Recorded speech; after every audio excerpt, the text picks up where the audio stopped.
Welcome back to my channel. তো তোমাদের highly requested video আমি করতে চলেছি। তো প্রথম রিকোয়েস্ট না সেকেন্ড রিকোয়েস্ট ছিল দুপাশে খোপা করা, সেটাও আমি করে ফেলেছি, এটা একটু ফানি ছিল। তারপর তোমরা জানতে চেয়েছো আমি কোন শ্যাম্পু ইউজ করি, কোন কন্ডিশনার ইউজ করি এবং চুলটাকে কিভাবে শ্যাম্পু করি। চলো আজকে এই টপিকেই ভিডিও বানানো যাক। শ্যাম্পু করার সঠিক নিয়মের ভিডিও যদি আগে তোমরা না দেখে থাকো আমার চ্যানেল থেকে, তাহলে এই ভিডিওটা স্কিপ না করে পুরোপুরি দেখো। এইভাবে শ্যাম্পু করলে তোমরা তোমাদের চুলের যত্ন ভালোভাবে নিতে পারবে। তো আজকে শ্যাম্পুটা আমি উঠানে করব, তাহলে তোমাদের খুব ভালোভাবে দেখাতে পারবো। তাই জল এনে রেডি করে রেখেছি। এবার চুলটাকে ভালোভাবে আঁচড়ে জট মুক্ত করতে হবে। যদি তোমাদের লম্বা চুল হয় তাহলে জট মুক্ত করার পর এইভাবে উল্টে চুলটাকে আরো একবার আঁচড়ে নেবে, কারণ লম্বা চুল এইভাবে শ্যাম্পু করাই উচিত, তাহলে হেয়ার ফল প্রবলেমটা কিছুটা হলেও কমে। চুলটা পুরোপুরি ভেজানো কমপ্লিট হয়ে গেলে এবার আমি দেব শ্যাম্পু। যদিও শ্যাম্পু দেওয়ার সঠিক নিয়ম হলো মগের মধ্যে জল নিয়ে শ্যাম্পুটাকে গুলে তারপর সেই জল ইউজ করতে হবে। তবে আজকে আমি ডাইরেক্টই ইউজ করলাম, তোমরা কিন্তু ওভাবেই ইউজ করবে, ওটা সব থেকে উপকারী। এদিকে আমি ভয়েস ওভার দিচ্ছি বলে টুনু ঠুস ঠাস আওয়াজ করছে, আসলে ওকে ভিডিও দেখতে না দিলে ও এরকম করে রাগ করে।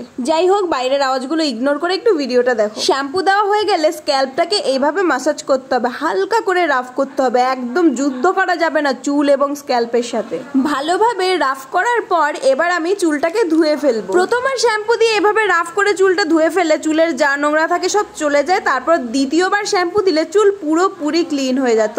এবার আমার চুল ধোয়া হয়ে গেছে, এবার আমি সেকেন্ড শ্যাম্পুটা অ্যাপ্লাই করব। আমি সবসময় ট্রেসিমি শ্যাম্পু দেওয়াই পছন্দ করি, আর এই ট্রেসিমির 2 টাকার যে পাতাগুলো হয় ওগুলো 2টো শ্যাম্পু দিলেই আমার জন্য এনাফ। আর ট্রেসিমির 4 টাকা দামের যে কন্ডিশনার গুলো হয় ওগুলো একটা কন্ডিশনার আমি প্রত্যেক শ্যাম্পুর পর ইউজ করি। শ্যাম্পু করা কমপ্লিট হয়ে গেছে, এবার আমি চুলটা ভালো করে ধুয়ে নেব যাতে শ্যাম্পুর কোনো জল চুলে না থাকে, কোনো ফেনা চুলে না থাকে। তারপর শ্যাম্পু করা হয়ে গেলে চুলটাকে একদম আলতো ভাবে মুছতে হবে। প্রথমে হাত দিয়ে আলতো করে চিপে চিপে জলটাকে এরকম ঝেড়ে ফেলতে হবে, তারপর দিতে হবে কন্ডিশনার। চুল থেকে জল ছড়ানো হয়ে গেছে, এবার হাতে নিয়ে নিলাম কন্ডিশনার। আজকে আমি 2টো কন্ডিশনার ইউজ করবো, যেহেতু আমি 2 টাকা দামের কন্ডিশনার এনেছি। আজকে আমার কাছে ট্রেসিমি কন্ডিশনার নেই। আমি যখন কিনি একসাথে এক চেন কিনে নিয়ে আসি, তো আজকে আমি অন্য কোম্পানির কন্ডিশনারটা ইউজ করছি। এটা যেহেতু আমি খুব একটা ইউজ করি না তাই নামটা এখন বলছি না। কন্ডিশনার দেওয়ার সঠিক নিয়ম হলো লেন্থে এইভাবে হাত দিয়ে টেনে টেনে ম্যাসাজ করতে হবে, তবেই এটা তোমার করে তুলবে একদম স্মুথ এবং শাইনি। সেটা চুল শুকানোর পর তোমরা হাতে নাতে রেজাল্ট পাবে। কন্ডিশনার দেওয়ার পর চুলটাকে 2 মিনিট রেখে দিতে হবে এবং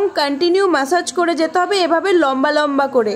দীর্ঘদিন ধরে তোমরা যদি এভাবে ম্যাসাজ করতে থাকো তাহলে তোমাদের চুল কিন্তু স্ট্রেটও হয়ে যাবে। 2 মিনিট কমপ্লিট হয়ে গেছে, এবার আমি চুল থেকে কন্ডিশনারটা ভালোভাবে ধুয়ে ফেলে দেবো। অনেকে কিন্তু কন্ডিশনার দেওয়ার পর চুলটাকে ধোয় না, ভাবে যে ধুলে কন্ডিশনারের গুণগুলো চলে যাবে, কিন্তু অবশ্যই ধোবে, নাহলে কিন্তু ড্যান্ড্রফ প্রবলেম হবেই হবে। শ্যাম্পু কন্ডিশনার প্রত্যেকটা প্রসেস করা কমপ্লিট হয়ে গেছে। এবার নরম সুতির কাপড়, টাওয়াল বা গামছা দিয়ে চুলটাকে এইভাবে আলতোভাবে চেপে চেপে জলটাকে শুকিয়ে নিতে হবে। দেখো, ঠিক যেভাবে আমি করছি ওভাবেই কিন্তু করতে হবে। চুল নিয়ে একদমই যুদ্ধ করবেন, আমি আরো একবার বলে দিলাম।